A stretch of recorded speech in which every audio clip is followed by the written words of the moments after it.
உலகின் மிகப்பெரிய ஒரு ஜனநாயக நாடு, தேர்தல்களை உரிய காலத்திலே நடாத்துகின்ற ஒரு நாடு என்ற வகையிலே உண்மையிலேயே எங்களுடைய நாட்டினுடைய ஆட்சியாளர்கள் துரதிருஷ்டவசமாக இந்த தேர்தல்கள் எந்த தேர்தல்களாக இருந்தாலும் உரிய காலத்திலே நடாத்தாமல் மிகவும் வெட்கப்படக்கூடிய அளவுக்கு தேர்தல்களை காலந்தாழ்த்துகின்ற விடயத்திலே கடந்த கால ஆட்சியாளர்கள் அனைவருமே தோல்வியடைந்தவர்களாகத்தான் நாங்கள் பார்க்கின்றோம். இந்தியாவோடு ஒப்பிடுகின்ற பொழுது ஒரு ஜனநாயக ரீதியாக தேர்தல் விடயங்களிலே ஒரு தோல்வியடைந்த ஒரு நாட்டிலேதான் நாடு என்பதை நாங்கள் ஏற்றுக்கொண்டே ஆக வேண்டும்.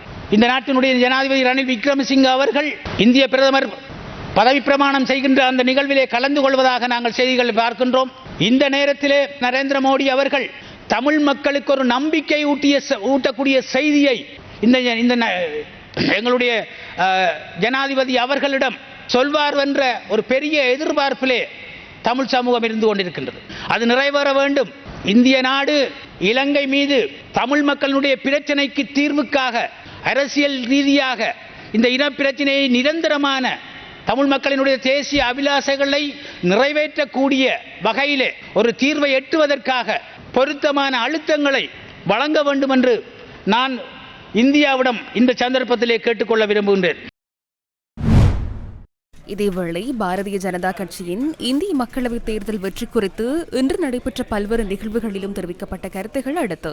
இந்தியாவில் நடந்து முடிந்திருக்கின்ற நாடாளுமன்ற தேர்தலில் பாரதிய ஜனதா கட்சி பெரும் வெற்றியை பெற்றிருக்கின்றது. மூன்றாவது தடவையாக ஆட்சி பொறுப்பேற்க இருக்கின்றது.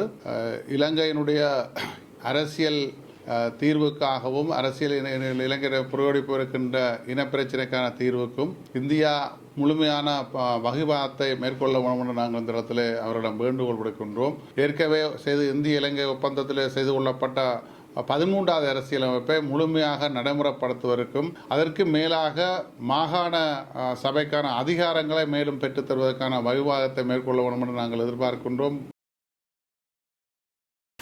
தற்போது இந்திய பிரதம மந்திரி 3வது தடவையாக வெற்றி பெற்றிருக்கிறார்.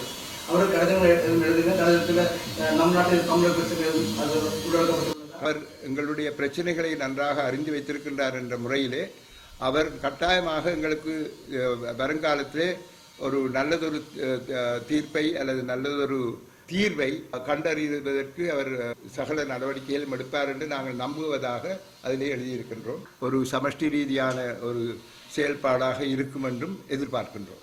13 பற்றி நாங்கள் எதுவுமே எழுதவில்லை. காரணம் 13 ஏற்கனவே எங்களுடைய அரசியல் யாப்பிலே இருக்கின்ற ஒன்று.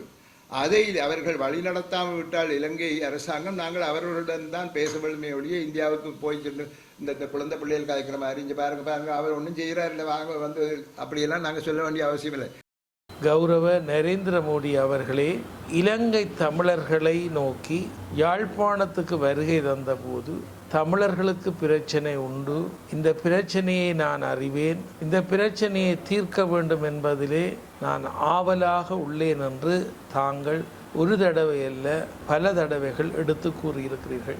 எனவே இந்த முறையாவது இந்தியாவின் பிரதமராக தாங்கள் மீண்டும் பதவியேற்கின்ற இந்த வேளையிலே இலங்கை தமிழ் இனத்தினுடைய பிரச்சனைகளை தீர்த்து சுமூகமாக சுதந்திரமாக தன்னாதிக்க சுயாட்சியோடு தமிழினம் வாழ்வதற்கு தாங்கள் உதவ வேண்டும் என்று இந்த வேளையிலே மக்கள் சார்பிலே அன்போடு வேண்டிக் கொள்கிறேன்.